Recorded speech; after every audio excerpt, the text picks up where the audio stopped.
A kept assistant dares to stand here? At the banquet, watching the arrogant rich second grader trying to force me out, I sneered and dialed a number.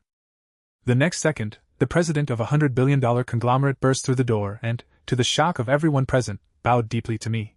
Boss, his family is completely bankrupt. Welcome to my channel. If you love the story, don't forget to subscribe. In Palo Alto, California, the April sun always shines with just the right amount of intensity. Inside the top-floor office of SHIELD Technology headquarters, the central air conditioning hummed with a cool breeze. I stood before a wide solid wood desk, sliding a standard HR leave request form toward the woman who was typing away at her keyboard. Boss, I'd like to take some time off, I said, clearing my throat and trying to keep my tone as casual as possible, though my peripheral vision was locked onto her face. The woman behind the desk was Harper Quinn, CEO of SHIELD Technology and Silicon Valley's notorious Ice Queen. Today, she wore a sharply tailored dark gray suit over a pure white silk blouse, with a pair of frameless blue light-blocking glasses perched on her nose. Her flawlessly refined face bore an expression of unapproachable coldness. Harper stopped typing, her gaze shifting from the 3 high-definition monitors arranged side by side to the leave request on the desk. Friday afternoon, personal leave. Her voice was cold, like the unmelted snow melt from the high mountains of California. Reason, a blind date? Yeah. I lifted my chin slightly, hands in my suit pants pockets, though inside I was already overjoyed. Harper, oh Harper. You always make me buy you a sugar-free oat milk latte at a specific temperature, and you even insist on bringing me your lowly risk assessment assistant along on business trips. Do you think I can't see through your little game? You're definitely into me, but you're too proud to admit it. Today, this blind date leave request is my trump card to force you to show your true colors. I could already picture her next reaction, furious, eyes reddening, demanding to know why I had betrayed her. Yet, Harper's expression didn't even flicker. She adjusted her glasses, picked up the pen from the desk, let the tip hover over the leave request for 2 seconds, then turned her wrist. Rip! The harsh sound of tearing paper echoed through the quiet office. She mercilessly tore the leave request in half, then tossed it precisely into the wastebasket at her feet. Leave request denied. She lifted her head, her sapphire blue eyes meeting mine directly. Why? I pretended to protest, but inside I was ecstatic. See? She's panicking. She doesn't even bother to pretend anymore. Because blind dating is an extremely inefficient social activity with a very high failure rate. Harper interlaced her fingers and placed them on the desk, her tone as rational as if she were delivering a quarterly financial report. I ran a big data analysis on our life trajectories. Finding a qualified partner in the market requires an average of 200 hours of screening time, and the future divorce rate is as high as 50%. Meanwhile, you are familiar with my schedule, know my eating habits, and are emotionally stable. She paused, her tone devoid of any emotion, as if announcing a company resolution. The blind date is cancelled. To avoid the uncertainty risks of the marriage market, you have no choice but to marry me. Boom. My brain instantly froze for a few seconds. Even though I had long been convinced that she was deeply in love with me, I never expected her to use such a serious, business term, to forcefully propose. Using big data to cover up shyness? Using risk avoidance to express love? This woman is absolutely tsundere to the extreme. Deep down, she must already be madly in love with me, unable to live without me. Cough. Since you've put it that way, as your subordinate, I do have the obligation to help you resolve your personal life risk. I barely suppressed the wild grin spreading across my face, pretending to look reluctant. Just as I was about to step forward and seal the deal on this marriage, the glass door of the office was suddenly shoved open from the outside. Marry you? Harper, when did you stoop so low as to discuss marriage with an assistant earning minimum wage? A man in a dark red custom suit swaggered in. His hair was slicked back in a greasy pompadour, and his leather shoes made a dull thud against the carpet. Bradley Thorne. The sole heir of an old-school venture capital family on Sand Hill Road, and the disgusting pest that had been buzzing around SHIELD Tech lately. Harper's brow furrowed slightly, and her gaze instantly turned icy. Bradley, my office doesn't welcome uninvited guests. Get out. Don't be in such a hurry to kick me out, my ice queen. Bradley let out a sneer, walked over to the desk, and slammed a thick stack of documents onto it with a sharp thud. I'm here today to deliver an ultimatum. My family's fund has decided to pull out of SHIELD Tech a Series B funding. Unless... He leaned forward, his eyes roving over Harper without restraint, exuding a nauseating greed. Unless you sign this merger agreement before the end of today and agree to be my fiancé. Otherwise, with just one word from me, no one in all of Silicon Valley will dare to invest a single cent in you. Your pathetic company won't even be able to pay your employees' salaries next month." Harper's face instantly turned pale, but her back remained straight as a rod. She stared coldly at the documents, her fingers tightening slightly against the edge of the desk. "Are you done?" Before Harper could speak, I stepped forward, placing myself between Bradley and the desk. Looking down at this reckless fool, a mocking sneer curled at the corner of my mouth. "A trust fund brat living off his family's money, daring to come onto my turf and threaten my future wife. Who gave you the nerve?" Bradley froze for a moment, then burst into laughter as if he had just heard the funniest joke in the world. "Your turf? Who the hell do you think you are? A broke assistant scraping by on research, and you dare to talk tough in front of me? One phone call from me, and I can make sure you can't stay anywhere in the entire Bay Area." "Oh? Is that so?" I let out a cold laugh, picked up the merger agreement on the table, flipped through a couple of pages casually, and then tossed it back at his face like trash. "If I'm not mistaken, your family fund has taken 3 major hits in blockchain projects recently, and your capital chain has already snapped, hasn't it?" I stared at his instantly stiff face, enunciating each word deliberately. "You came here today to force a marriage, not for some so-called strategic investment, but to pull a fast one, swallowing Shield Technologies' cash flow to plug your family's hole." "You... What nonsense are you talking about?" Bradley's face turned the color of liver, a flicker of panic at being exposed flashing in his eyes. "Whether it's nonsense or not, you know it in your heart." I stepped closer to him, my gaze sharp as a blade. "Now take your worthless paper and get out of this office. Otherwise, I can't guarantee that tomorrow morning, the Wall Street papers won't run a front-page story about the Thorne family's bankruptcy liquidation." Intimidated by the aura I was giving off, Bradley involuntarily took 2 steps back. Clenching his teeth, he pointed at me and Harper viciously and said, "Fine. You refuse a toast only to drink a forfeit. Harper, just wait and see how your hard work turns into a pile of scrap metal. We'll see about that." With that, he turned around and stormed out, slamming the door behind him. The office fell silent once again. Harper rubbed her temples, leaning back in her chair wearily. Though she tried hard to hide it, I could still see a hint of anxiety in her eyes. Shield Technologies' Series B funding had indeed reached a critical juncture. "Don't worry." I walked over to her, poured a glass of warm water, and handed it to her. "I'll figure out the funding issue." Harper took the glass, looked up at me, and there was a rare hint of softness in her eyes, but her words remained rational. "You're just an assistant. Don't make promises beyond your ability. Go back to work, and don't bring up the blind date again." "Yes, ma'am." I blinked, and before she could react, I turned and walked out of the office. Back in my private cubicle, the playful demeanor on my face instantly vanished, replaced by a chilling coldness. That idiot Bradley actually dared to threaten my woman with capital? I pulled out a specially encrypted black satellite phone from my inner pocket and skillfully dialed a number with no contact name saved. The phone rang only once before it was answered, and a respectful yet steady voice came through. "Boss, what are your orders?" "Check all the capital positions of the Thorne family fund on Wall Street." I looked out the window at the bustling traffic of Silicon Valley, my voice as cold as ice. "Within 24 hours, I want to see all their liquid funds cut off. Anyone who dares to touch my people, I'll make them spit it all back with interest." At the Fairmont Hotel in downtown San Francisco, crystal chandeliers dazzled in the main ballroom, while the melodious strains of a cello flowed through the elegantly dressed crowd. This was the annual California Venture Capital Charity Gala, and every invitation holder was a power player in the tech and finance worlds. Tonight, Harper had shed her usual professional attire for a deep sapphire blue velvet backless evening gown. The tailored fabric perfectly accentuated her graceful curves, and her cold, stunning face remained expressionless, yet she was so beautiful that it was impossible to look away. At that moment, she was holding my arm, gracefully weaving through the crowd in her high heels. I could feel the warmth of her touch through my suit jacket, and the corners of my mouth couldn't help but lift slightly. This woman, who usually insisted on keeping work and personal life separate in the office, couldn't wait to have me by her side as her escort at such a public event. She wasn't really asking me to work as her assistant, she was staking her claim in front of the entire industry, making sure no other socialite would snatch away her almost fiancé. Tsundere, way too tsundere. But since she cares about me this much, I'll reluctantly play along and act out this scene with her. "Wipe that inexplicable smile off your face, Julian."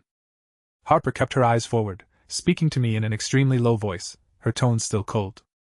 "Tonight we're meeting several key investment partners. The second round of funding for Shield Tech can't be delayed any longer. You're responsible for recording their investment preferences. Don't do anything unnecessary." "Got it, dear," I replied in a low voice. Harper's arm, linked with mine, stiffened abruptly, and the tips of her ears visibly flushed with a faint trace of red. She shot me a cold glare. "In public, address me by my title." "Understood, Madam CEO." I suppressed a smile, feeling extremely satisfied with her reaction. Just then, a voice that completely ruined the atmosphere came from ahead. "Oh, isn't this our Ice Queen? What, not bankrupt yet, and still in the mood to attend a banquet?" Bradley, holding a glass of champagne and flanked by 2 fawning lackeys, swaggered over to block our path. Tonight, he was wearing a flashy white tuxedo, his greasy gaze roving unabashedly over Harper's exposed pale back before glancing contemptuously at me. "Harper, even if you're at your wit's end, there's no need to bring a bag-carrying subordinate to an upscale event like this to embarrass yourself, is there?" Bradley swirled the glass in his hand, deliberately raising his voice, drawing sidelong glances from several suit-clad investors nearby. Harper's face instantly darkened. She replied coldly, "The personnel arrangements of Sentinel Technologies are none of the Thorne family's business. Move aside." "Don't be so cold." Bradley not only refused to step aside but took a step forward, arrogance written all over his face. "I heard you've been hitting dead ends all afternoon. Don't waste your energy. I've already put the word out. Anyone who dares to invest in Sentinel Technologies is going against the Thorne family. Even if you get down on your knees and beg those investors today, they wouldn't dare write you a single check." With that, Bradley let out a smug laugh. Lowering his voice, he added with a hint of gloating, "Let me give you an inside scoop. Just 10 minutes ago, our Thorne family fund passed the final due diligence of the top-tier Wall Street venture capital firm, Summit Capital. At 9 o'clock tonight, Summit Capital's 10 million level core funding will hit our account." At the mention of Summit Capital, a low murmur of shock rippled through the crowd. That was the legendary Wall Street superconglomerate known for its bottomless funds and ruthless tactics. Harper's pupils suddenly contracted, and her hand, which was linked with mine, unconsciously tightened. If the Thorne family had truly latched onto Summit Capital, then Shield Technologies would have no chance of fighting back. Sensing her tension, I gently patted the back of her hand to calm her down.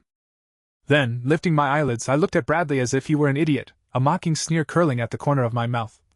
"Summit Capital? A $10 million core financing? Are you sure?" "What, jealous?" Bradley looked at me contemptuously, as if I were an ant he could crush at any moment. "A low-level wage earner like you probably doesn't even know which direction the door to Summit Capital faces. Julian, if I were you, I'd quit and get the hell out of here right now, so you don't end up missing out on your severance pay when I force the company into liquidation tomorrow." I paid no attention to his bluster. Instead, I calmly raised my left hand and glanced at the time on my watch. 8:58. I blindly pressed the quick send button on my phone in my pocket, firing off a command I had drafted 5 minutes earlier to my financial director in New York. "Bradley, since you're so confident." I lowered my hands and looked him straight in the eye. "Let's make a bet. I bet that at exactly 9 o'clock, not only will you not get a single cent from Peak Capital, but you'll also become the laughingstock of the entire venture capital world. Who do you think you are to bet with me?" Bradley laughed as if he had heard the biggest joke in the world, mocking me without restraint. A few of his lackeys around him joined in with jeers. Harper frowned deeply and scolded me in a low voice. "Julian, don't mess around. This isn't funny." "Don't worry," I said softly to her. The second hand ticked, pointing exactly to 9 o'clock. Bradley was about to continue humiliating me when the private phone in his pocket suddenly vibrated frantically, as if urging him to answer. He took it out and saw it was the family's chief financial officer calling.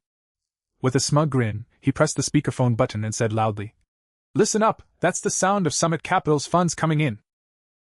However, what came through the phone was a nearly hysterical roar. "Bradley! Who the hell did you offend? Summit Capital just unilaterally tore up all the letters of intent.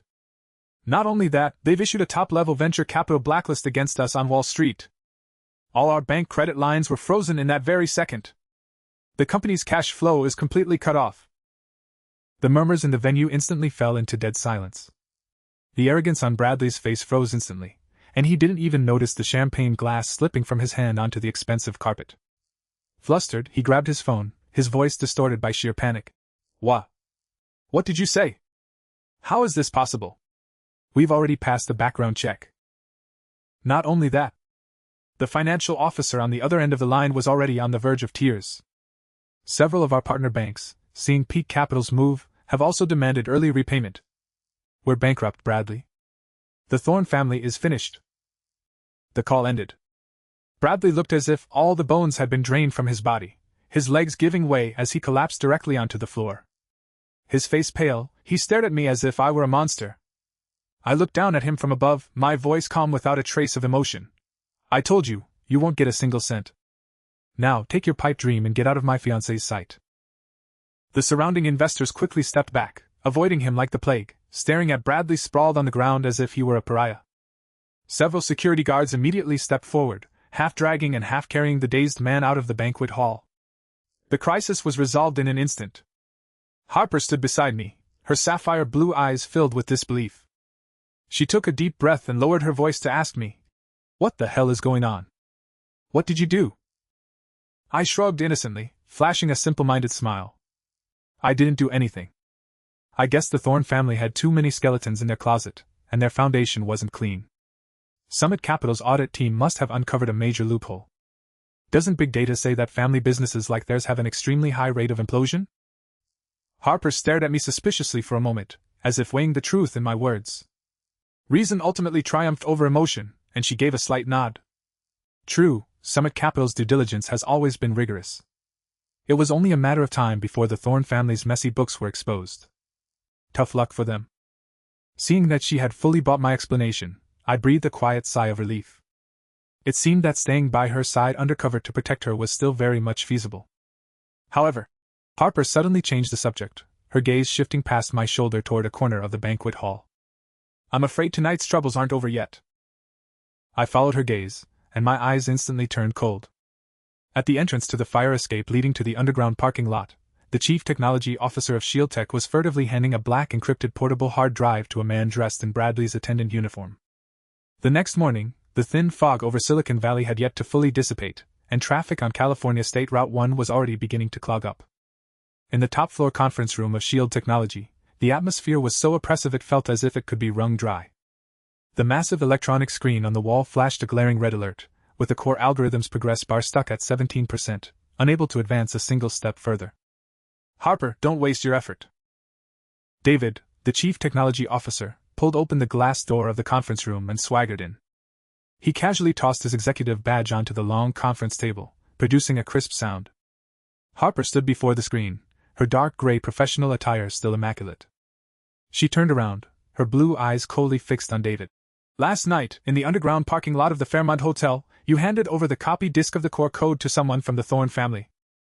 This morning, you planted a logic bomb in the company's servers, causing the entire system to crash. David, you've violated the non-compete agreement." "A non-compete agreement? That's just a worthless piece of paper to scare newcomers." David let out a sneer, pulled out a chair, and sat down, crossing his legs. "That idiot Bradley may have had his accounts frozen last night, but the partners behind him aren't bankrupt. They put up $5 million to buy my code and are willing to cover all my liquidated damages." He pointed triumphantly at the red alerts filling the screen. "That logic bomb is a low-level deadlock I wrote myself. Within 2 hours, if Aegis Technologies can't restore the servers, you'll face breach of contract lawsuits from every client. Harper, you've lost."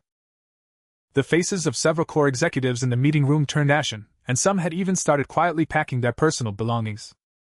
Harper's fingers gripped the edge of the conference table tightly, her knuckles turning slightly white from the strain. On her perpetually calm and rational face, a crack finally appeared, hard to conceal. Was all her hard work really going to crumble today? $5 million? David, your vision is only fit for scavenging scraps in the gutters of Silicon Valley. I walked into the meeting room slowly, holding a freshly brewed cup of sugar-free oat latte, and gently placed the coffee beside Harper. Then I smoothly stepped between her and David. "Julian, this is an executive meeting. Since when does an assistant get to interrupt?" David shot me a disdainful glance. "As a qualified assistant, my job is to clean up the boss's trash, both physical and digital." Ignoring his sarcasm, I walked straight to the main control computer, pulled out a chair, and sat down. Harper frowned slightly and lowered her voice to stop me. "Julian, this isn't the time for jokes. That's a fundamental logic deadlock. You don't have the authorization, and you don't even understand it. Honey, you've already torn up the blind date slip. At least let me show some value as your fiancé-to-be, right? I turned around and winked at her. Harper's breath caught at my sudden, "Honey." A flush quickly spread across her fair cheeks. She bit her lower lip and, against all reason, didn't retort. Instead, she stepped back half a pace, ceding control to me. I turned my gaze back. The moment my fingers touched the mechanical keyboard, the cynicism in my eyes was instantly replaced by absolute coldness. David's logic bomb was indeed cleverly crafted, but in my eyes, code of this level is nothing more than a child's scribble. As the sole controller of peak capital, I not only command billions of dollars but also hold the most elite hidden computing network on Wall Street, a super matrix composed of 30 quantum computers. My fingers flew across the keyboard, turning into a blur of motion. I didn't use the ordinary internal network of SHIELD technologies. Instead, I directly connected to peak capital's super matrix through a backdoor program I had personally written. The immense computing power surged like a breached dam, flooding into SHIELD Technologies servers. "What are you doing? Think smashing the keyboard can crack my deadlock?" David sneered at first, watching the green code scrolling rapidly across the screen. But after just 30 seconds, his smile froze on his face. Alert cleared. Core code reconstruction complete. Server back to normal operation. The system's cold electronic prompt echoed through the conference room. The screen, once filled with red alerts, instantly turned into a calm blue symbolizing safety, with the progress bar maxing out at 100%. Impossible! This is absolutely impossible! David shot up from his chair, staring at the big screen as if he had seen a ghost. 3 minutes! How could you possibly break my underlying deadlock in just 3 minutes? Not only that. I paused my movements, swiveling my chair and looking at him with a half-smile. I also followed the data stream of the files you uploaded last night, and took a stroll through your new employer's overseas servers. By the way, I left them a little gift. As soon as the words left my mouth, David's phone in his pocket started ringing frantically. With trembling hands, he pressed the answer button, and the furious roar of his new boss came through. "David! What the hell have you done? The code we just received has all turned into gibberish, and the company's overseas servers have been infected with the highest level of ransomware. All the client data is destroyed. You're fired. Wait for the federal court summons." The phone slipped from David's hand and hit the carpet with a heavy thud. He looked as if all the strength had been drained from him, his face ashen. "Oh, by the way, there's one more thing." I pressed the enter key again, and the image on the big screen flickered, revealing a clear bank transaction record along with several encrypted call recordings. The records of the $5 million in bribes you received from the Thorne family through an offshore account, along with the recordings of your conspiracy to steal trade secrets. I've already sent them all to the Economic Crime Division of the FBI. I stood up, smoothing the hem of my suit. For corporate espionage, combined with the massive amount involved, David, you'll probably be writing code in a federal prison for the rest of your life. Outside the conference room, hurried footsteps approached. Several federal agents in black suits pushed open the door, flashed their badges, and snapped cold handcuffs onto David's wrists. David completely broke down, muttering, "Impossible," frantically as the agents dragged him away. With the crisis resolved, the executives in the conference room exchanged glances before erupting into thunderous applause. After the crowd dispersed, only Harper and I remained in the vast conference room. Harper picked up the perfectly warm oat latte from the table and took a sip, steadying her breath. She turned her head, her deep blue eyes fixed on me as if trying to see right through me. The underlying logic deadlock, the reverse tracing of overseas servers, and the FBI's second-level response. "Julian." She set down her coffee cup, her tone carrying an unprecedented scrutiny. "Who exactly are you? An ordinary risk assessment assistant wouldn't have such extraordinary connections." Seeing the suspicion in her eyes, my heart skipped a beat, but on the surface, I remained as steady as ever. Actually, I'm not that amazing." I scratched my head, putting on an embarrassed look. "I was the vice president of the hacker club in college, so I know a thing or two about cybersecurity. David's code actually had a very basic logic flaw. I just got lucky and caught it. As for that evidence, he carelessly left it in the cache, so I just followed the trail and sent it to the police's public tip-off email. Who knew they'd be so efficient?" This explanation, though far-fetched, was logically plausible. Harper stared at me silently for a full minute, long enough that cold sweat nearly broke out on my back. Finally, she pushed up her blue light-blocking glasses and looked away. "Although probability theory tells me that your explanation has only a 15% chance of being reasonable, from a results-oriented perspective, you did save the company." She walked up to me, tilted her head slightly to look at me, and though her tone remained cool, her eyes softened considerably. Well done, fiancé-to-be.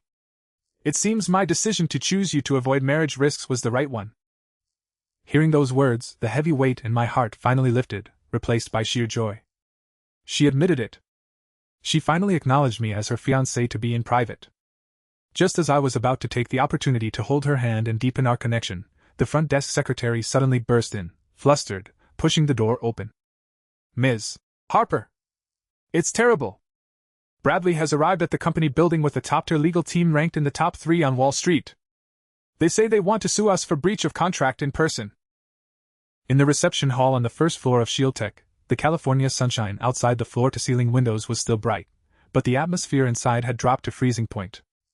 As Harper and I walked out of the elevator side by side, Bradley was lounging boldly on the high-end leather sofa in the center of the lobby. Compared to his confident demeanor at last night's banquet, he looked unusually haggard today, with bloodshot eyes and a slightly wrinkled dark red suit. But the lineup behind him was not to be underestimated. 4 elite lawyers in suits, carrying pure black briefcases, stood like a wall behind him. I know the lead lawyer, Richard, a senior partner at Manhattan's top-tier law firm, known throughout Wall Street as a shark, specializing in handling malicious corporate mergers and asset freezes for the wealthy. Harper, do you think you've won? Bradley stood up abruptly as he saw us, a wild desire for revenge flashing in his eyes. The Thorne family's capital chain may have hit a snag, but that won't stop me from dragging you down to hell with me. Harper, in her high heels, walked steadily up to him, her delicate face devoid of any emotion, her tone as cold as ice. Bradley, get your people out of here. The security at ShieldTech won't be as polite as the hotel staff. Don't be in such a hurry to kick us out, Ms. CEO. Richard stepped forward, wearing a professional yet insincere smile. He pulled a thick stack of documents from his briefcase and handed them to Harper.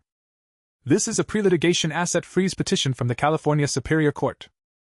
My client, Mr. Bradley, has officially filed a lawsuit against ShieldTech for commercial fraud and malicious breach of contract. During the trial, the court will freeze all of your company's liquid assets and intellectual property. Harper's pupils contracted sharply. Though she tried her best to conceal it, I still caught the panic flickering in her eyes. ShieldTech is currently at a critical juncture in its second round of financing.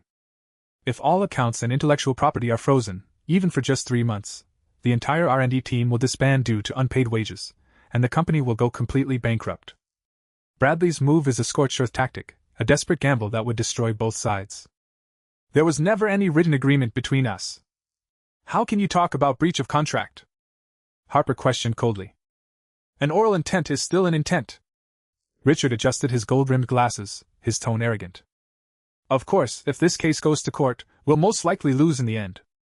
But that would be at least 2 years from now. The question is, can ShieldTech survive these 2 months? Bradley let out a wild laugh, his eyes fixed on Harper. Get down on your knees and beg me. If you agree to be my woman and hand over control of the company to me, I'll have the lawyer drop the lawsuit right away. Watching this buffoon, I couldn't help but let out a soft chuckle. The laughter echoed conspicuously in the empty hall. All eyes instantly turned to me. I gently pulled Harper behind me, casually took the application from Richard's hand, didn't even glance at it, and tossed it into the nearby trash can like a piece of waste paper. Are you insane? That's a legal document. Richard furrowed his brow and snapped. A piece of worthless paper that can never take effect, too rough even for wiping the table. I clapped my hands, locking eyes with the man known as the sharpest lawyer on Wall Street, a mocking smirk curling at the corner of my mouth. Attorney Richard, as a senior partner, don't you conduct financial due diligence on your clients before taking on a case? Richard's expression shifted slightly, but he still forced himself to remain composed. That's an internal matter of our firm, none of your business as a mere assistant. Mr. Bradley has already paid a retainer of $2 million, and we will naturally provide him with the best legal services. $2 million? I looked at him as if I had just heard the most absurd joke, a hint of pity in my eyes. It was transferred from his family's offshore account in the Cayman Islands, wasn't it? Richard's pupils instantly dilated. He stared at me, clearly stunned that I had accurately identified the source of the account. I raised my wrist and glanced at the time. It was 10:15 in the morning. Let me give you a friendly piece of advice, I said, leaning in slightly and speaking in a voice only the few of us could hear. At 8 o'clock this morning, the FBI took full control of all the Thorne family's overseas accounts on suspicion of massive commercial bribery and theft of confidential information. Do you really think a check drawn from a frozen criminal account can be cashed at your firm's finance department? What? Richard finally lost his composure, his professional demeanor crumbling in an instant. Just then, the phone in his pocket rang urgently. He answered it frantically, and on the other end came the nearly roaring voice of the law firm's finance director.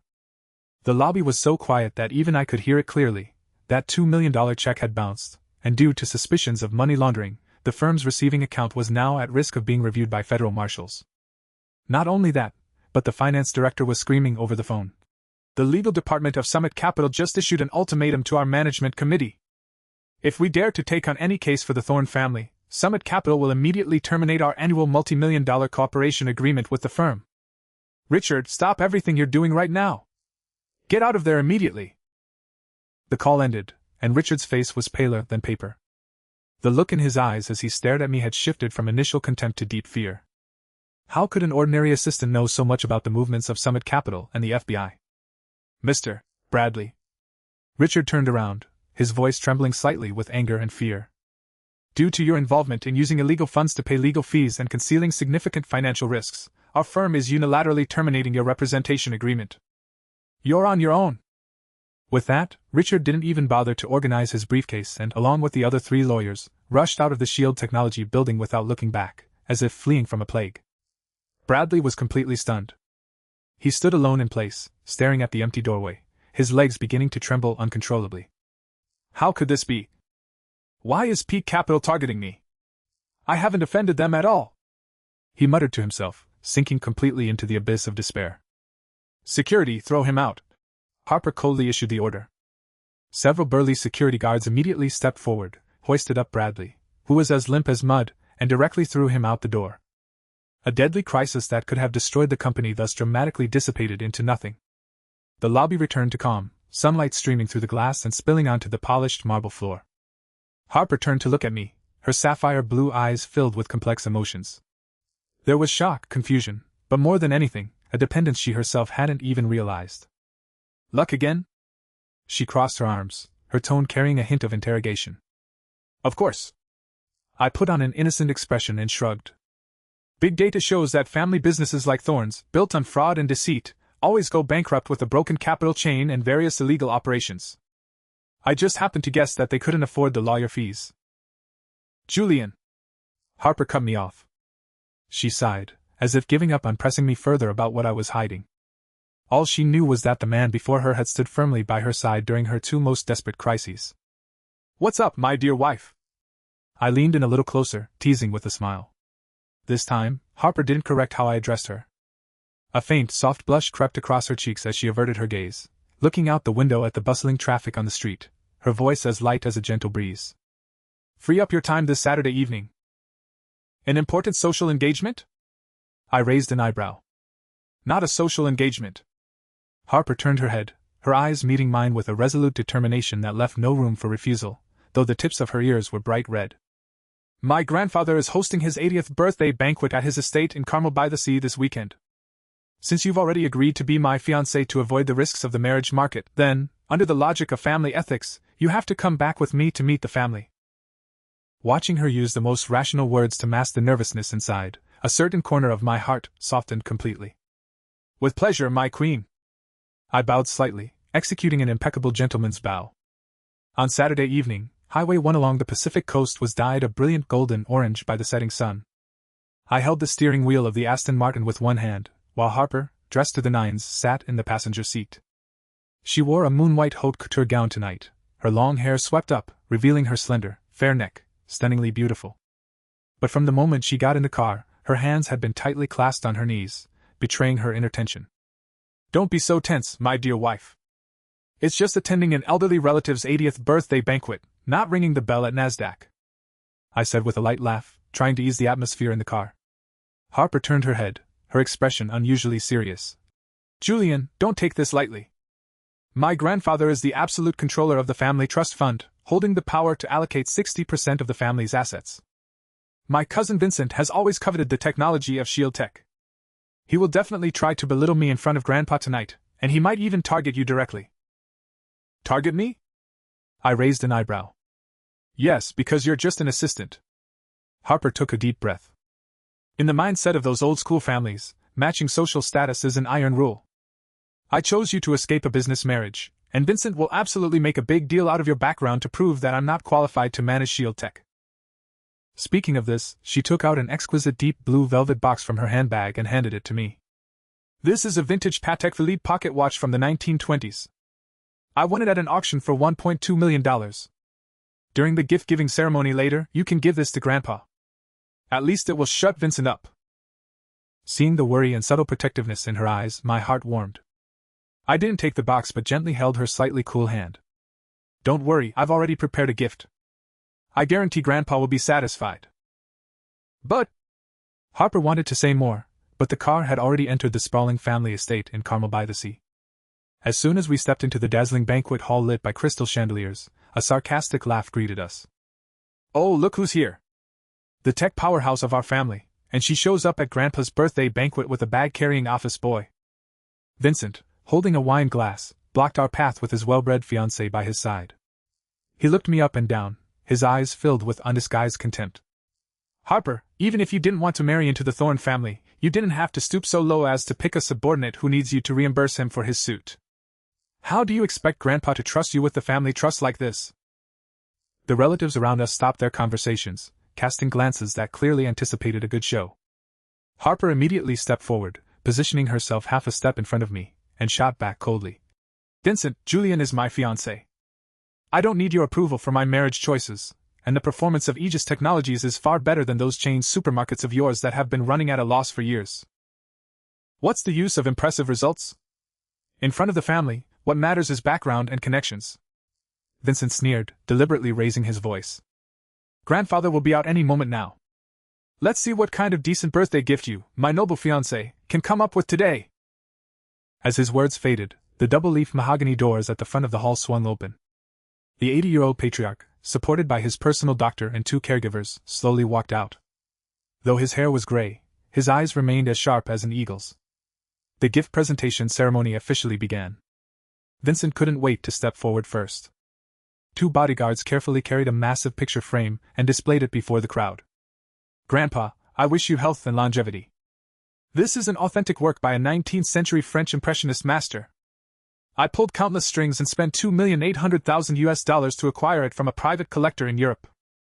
Vincent boasted proudly. The old man nodded slightly. Though his expression didn't change much, a hint of appreciation flickered in his eyes.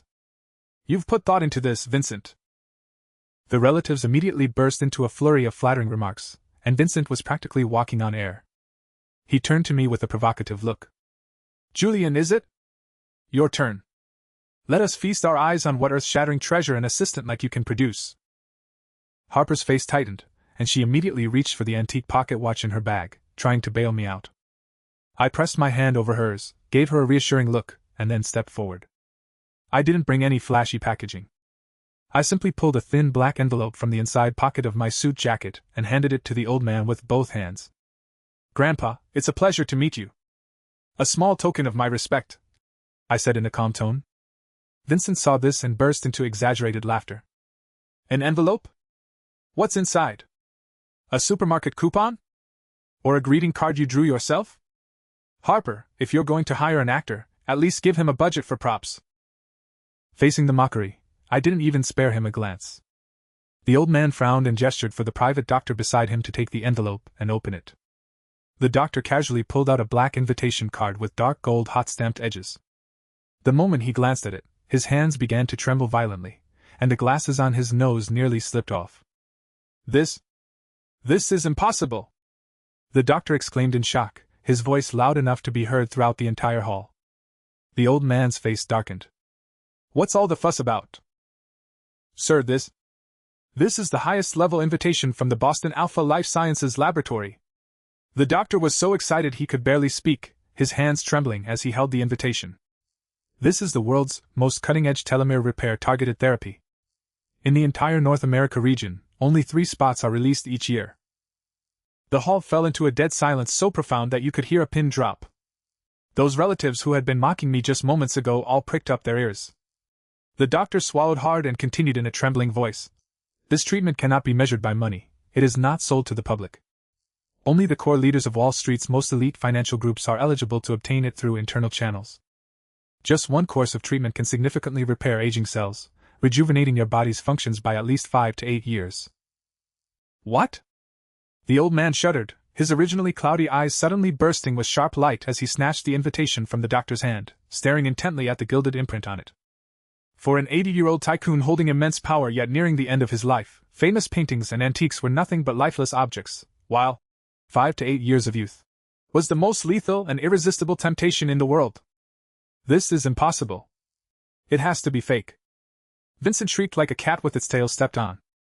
He's just a broke assistant earning less than $10,000 a month. How could he possibly get medical privileges at this level? Grandpa, don't let him fool you. Shut up. The old man whipped his head around, cutting Vincent off with a sharp reprimand. He carefully tucked the invitation into his inner pocket, then fixed me with a gaze of unprecedented gravity and complexity.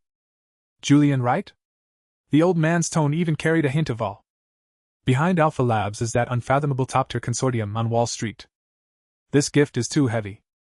How exactly did you get it? I smiled faintly, maintaining that composed and unassuming demeanor. I have a friend on Wall Street who happens to owe me a favor. Harper is my fiancée. For her family's sake, a favor is nothing. My answer was watertight, yet brimming with an oppressive sense of endless possibilities. For a mere assistant to have a friend who could grant such privileges owe him a favor, the power behind me was likely far greater than that of the entire family. The old man immediately caught on. The look in his eyes toward me had completely changed. He even took a step forward and warmly patted me on the shoulder.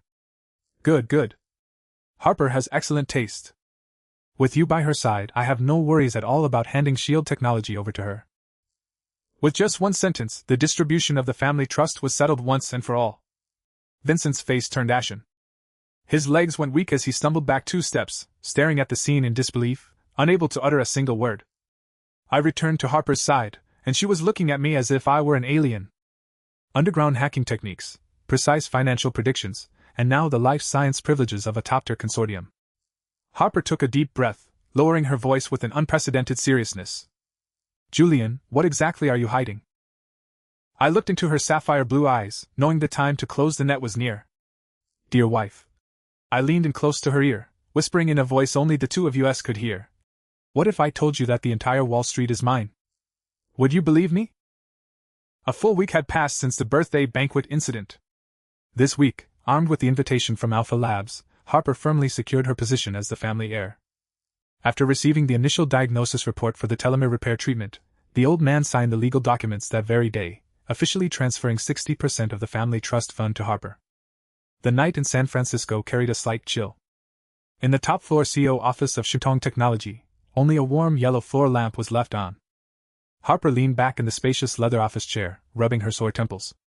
Her usually tightly tied hair now fell loosely over her shoulders, shedding the cold and commanding demeanor of the day, revealing a rare hint of languor and fatigue. I walked over with a glass of warm milk, circled behind her, and naturally placed my hands on her shoulders, gently kneading her stiff muscles with just the right amount of pressure. Are all the family handover documents taken care of? What are you so engrossed in reading? I asked softly. Harper didn't resist my touch. Instead, she leaned back with my gentle pressure, resting her head lightly against my abdomen. This natural intimacy had gradually become an unspoken understanding between us over the past week. I'm looking at Summit Capital's public financial statements.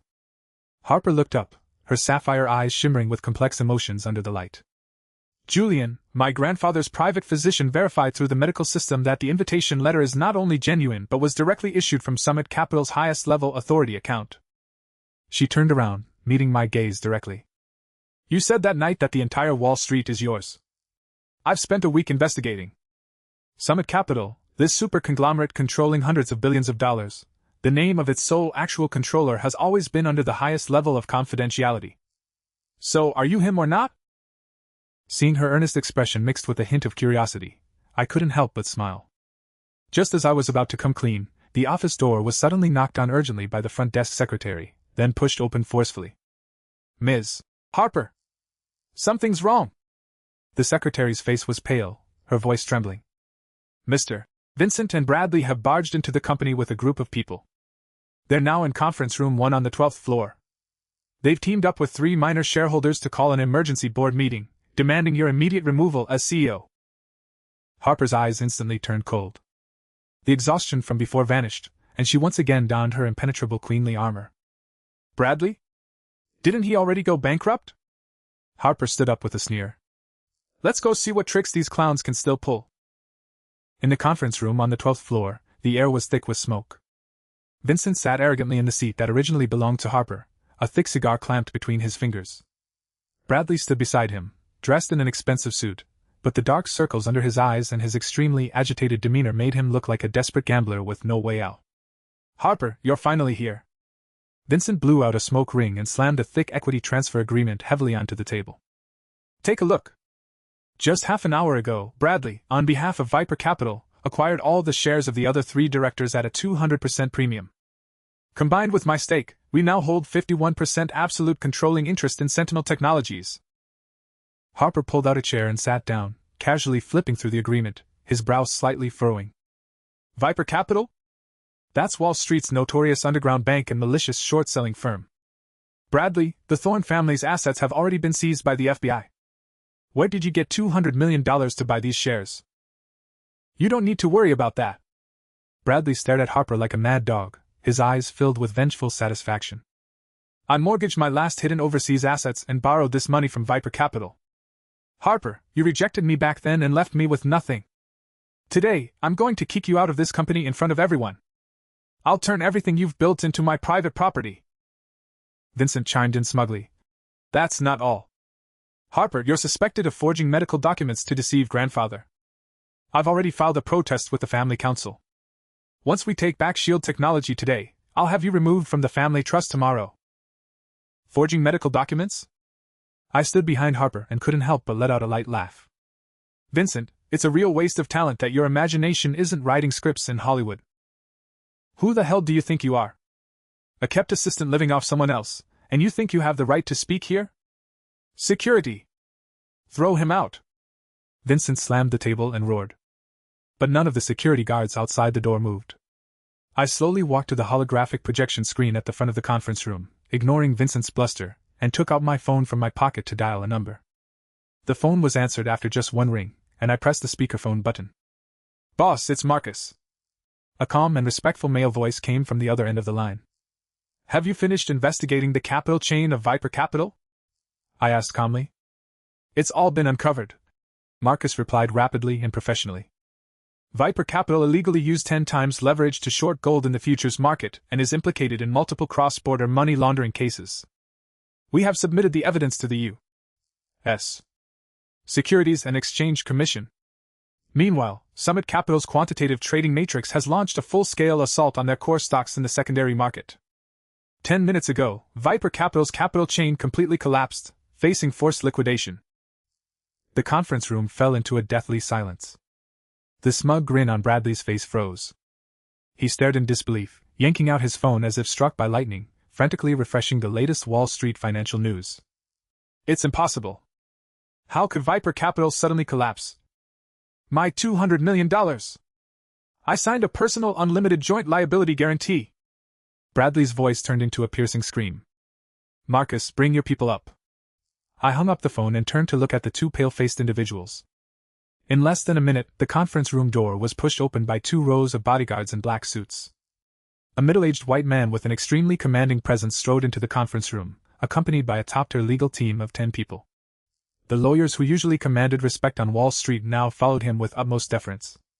Vincent saw the person approaching and was so startled that he jumped straight up from his chair, stammering. And Mr. Marcus? You're the global CEO of Pinnacle Capital? Why are you here? Marcus didn't even glance at Vincent.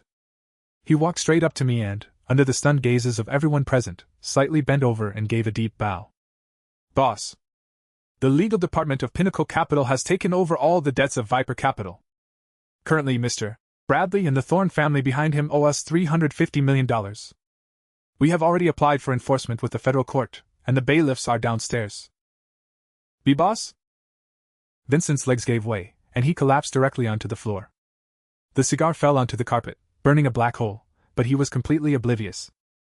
He stared at me intently, his mind utterly frozen. Bradley, meanwhile, rolled his eyes back and, overwhelmed by extreme fear and despair, fainted dead away beside the conference table. I paid no attention to these two utterly harmless wretches. Instead, I turned and looked at Harper, who was sitting in a chair, equally stunned. I walked over to her, propped one hand on the conference table, and leaned in slightly, closing the distance between us. "Let me formally introduce myself." I looked into her beautiful blue eyes, a gentle smile curling at the corners of my lips. "Julian, the sole controlling shareholder of Summit Capital, the behind-the-scenes helmsman of $100 billion. And also, your legal fiancé. So, my dear wife. That question you asked me a week ago, do you have an answer now?" 1 month later. In the early winter of Wall Street, the air carried a hint of chill, but inside the New York Stock Exchange, it was a scene of fervor. Above the hall, a massive electronic screen flickered with dazzling red and blue light, with the 4 characters, SHIELD Technology, occupying the absolute center. Today was the day of SHIELD Technology's initial public offering. As the most anticipated unicorn enterprise in the U.S. tech industry this year, backed by the full support of the trillion-dollar giant Summit Capital, the opening price soared by 300% within just 5 minutes. I stood quietly at the edge of the VIP viewing platform, dressed in a custom-tailored deep black suit, holding a glass of champagne, watching Harper in the center of the hall, surrounded by a forest of cameras and microphones from countless media outlets. She wore a perfectly cut burgundy women's suit today, radiating a dazzling brilliance. It was the radiance of a true queen. "Boss," Marcus silently approached me from behind, lowering his voice to report. "The verdict from the New York federal court just came down." I gently swirled the wine glass without turning around. "Go on." "Bradley has been sentenced to 25 years in federal prison without parole for multiple charges, including massive securities fraud, money laundering, and commercial extortion. The Thorne family behind him not only had all their assets forcibly auctioned off to repay our debts, but all core family members have also been restricted from leaving the country and are facing further tax investigations." Marcus's tone was steady, as if he were merely reporting a trivial matter. "As for Vincent..." Marcus paused. "Ms. Harper's grandfather officially signed the family expulsion order yesterday. Vincent has been stripped of all trust fund benefits, left without a single dollar to his name, and sent to guard an abandoned warehouse in the most remote part of North Dakota. For the rest of his life, he'll likely only have the wind and snow for company."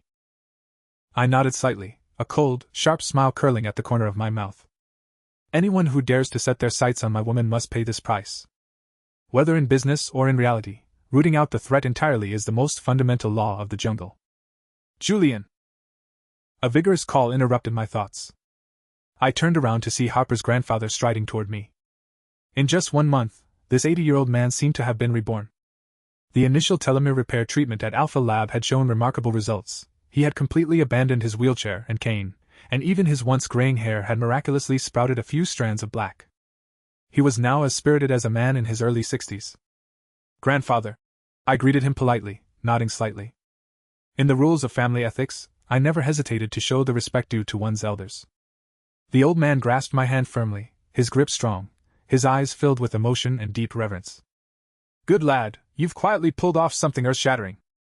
Shindun Technology wouldn't be where it is today without your support behind the scenes.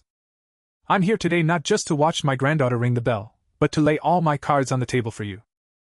With that, he pulled a thick, gold-embossed document from his bosom and solemnly handed it to me. "This is the transfer deed for the remaining 40% of the Thorne family's trust equity. I've transferred it all into Harper's name." The old man looked at me earnestly.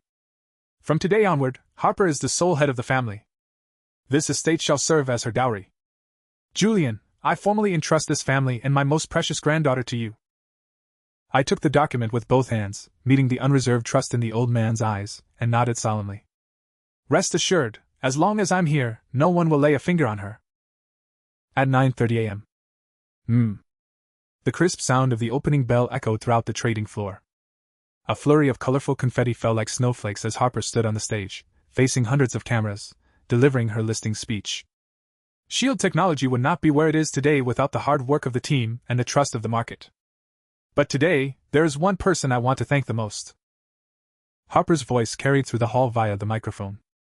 She paused, her gaze sweeping past countless Wall Street titans in suits and ties, past the flashing cameras, and landed with pinpoint accuracy on me. In those sapphire blue eyes, all the coldness and guardedness had faded away, leaving only an overwhelming tenderness and pride that could not be dissolved. "He once stood before me in the humblest of forms when I was at my most helpless. And when I faced the abyss, he cleared every obstacle for me with the most formidable demeanor. He told me not to fear any storm, because he himself is the storm. Harper set down the microphone and, amidst the shocked and curious gazes of the entire audience, stepped down from the platform without hesitation. She walked through the crowd, came straight up to me, and without a word, reached out her arms and hugged me tightly. "Thank you, Julian. My love," she whispered softly in my ear. The applause from the entire venue thundered like a storm, with flashbulbs frantically capturing a scene destined for the front page of tomorrow's national financial headlines. I wrapped my arm around her slender waist, and under the gaze of the crowd, I lowered my head to press a kiss on her forehead. As night fell, the splendor of Manhattan unfolded beyond the floor-to-ceiling windows of a penthouse duplex apartment beside Central Park. This is my private residence in New York. The main lights inside were off, with only the warm orange glow of a fire burning in the fireplace and a few ambient lamps casting a soft halo of light. Harper had shed her armor-like suit, now wearing a soft silk nightgown, barefoot on the thick carpet. She held 2 glasses of red wine, walked onto the terrace, and handed one to me. "What are you thinking about, the actual controller of Summit Capital?" She leaned against my shoulder, her tone languid and full of dependence, with a hint of post-coital relaxation. "I'm thinking, my CO lady, was that confession on the NYSE today a roundabout way of pressuring me into marriage?" I took the glass and joked with a smile. A blush instantly crept across Harper's cheeks. She lightly punched my chest and said coquettishly, "Who's pressuring you into marriage? You were the one who first called yourself my legal fiancé. What, the boss of a billion-dollar conglomerate wants to take advantage of me for free?" I set down my glass, the smile on my face gradually fading, replaced by an expression of unprecedented seriousness. I took half a step back, and as Harper looked at me with a hint of surprise, I pulled a deep black velvet box from my pocket. Without any elaborate preamble, I knelt on one knee and slowly opened the box. Inside lay a diamond ring. It wasn't one of those gaudy, oversized solitaires, but a rare blue diamond with an exceptionally perfect cut, its color as captivating as her deep, enchanting eyes. "Harper, since I took over Summit Capital, I've orchestrated countless mergers worth tens of billions and signed innumerable contracts that have shaped global markets. But in my eyes, none of them compare to the covenant before me now." I lifted my head, looking into her eyes that instantly filled with tears, my voice low and firm. "This contract has no expiration date, no exit clause.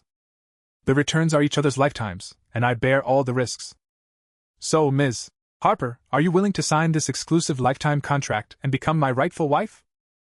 Harper covered her mouth, tears streaming uncontrollably down her face. This time, not from grievance, but from overwhelming happiness.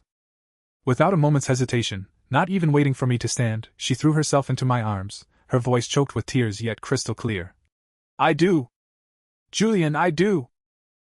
I held her tightly, sliding the blue diamond ring onto her ring finger. Outside the window, Manhattan's neon lights shimmer like stars, and at this moment, my world is finally complete. The end. Thank you for listening. Welcome to subscribe, like, share, and comment. Thank you.